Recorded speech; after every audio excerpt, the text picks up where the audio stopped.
ప్రియ సహోదరి సహోదరులారా, నా యూట్యూబ్కి సంబంధించిన ఆత్మీయులారా, మీ అందరికీ కూడా శుభోదయం. ఈరోజు ఒక చిన్న చీమ గురించి మీకు తెలియజేయబోతూ ఉన్నాను. చిన్న చీమను ఎప్పుడైనా గమనించారా? చీమ చిన్నదే కానీ అద్భుతమైన జీవితం ఉంది. మనకు కనిపించేది చిన్నదే కానీ దేవుడు అందులో పెట్టిన జ్ఞానం చాలా పెద్దది.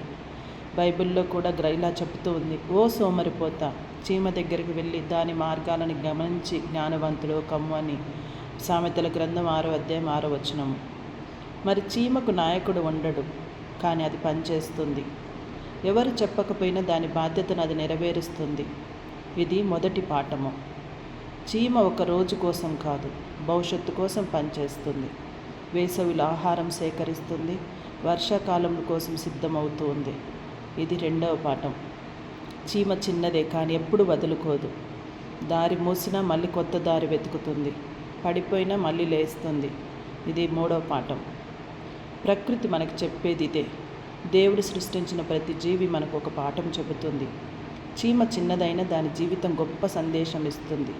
నువ్వు కూడా చిన్నవాడువని అనుకోకు, నీ పరిస్థితి చిన్నదని అనుకోకు. దేవుడు నిన్ను గొప్ప పనికి సృష్టించాడు. ఈరోజు చీమల పుట్టను చూస్తూ ఒక నిర్ణయం తీసుకో. చీమల పుట్టను చూస్తూ ఒక నిర్ణయం తీసుకో. ఇక నుంచి సోమరితనం కాదు, ఇక నుంచి ఆలస్యం కాదు. కష్టపడతాను, సిద్ధమవుతాను, వదులుకోను.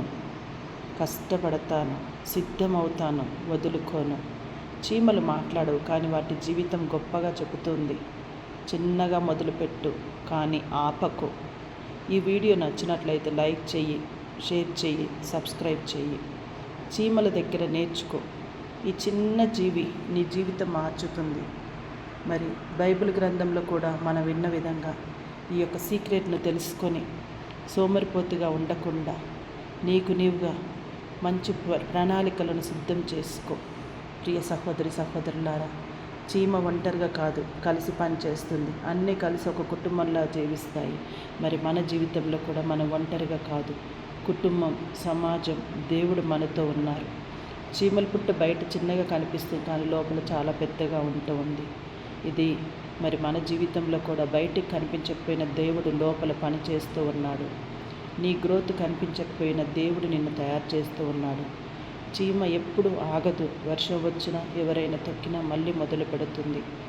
మరి నువ్వు పడిపోయావా? పర్లేదు, మళ్ళీ లేచి ముందుకు నడువు. చీమలు చిన్నవే కానీ గొప్ప పనులు చేస్తాయి. దేవుడు చిన్నవాటిని ఉపయోగించి పెద్ద పనులు చేస్తాడు. ప్రియ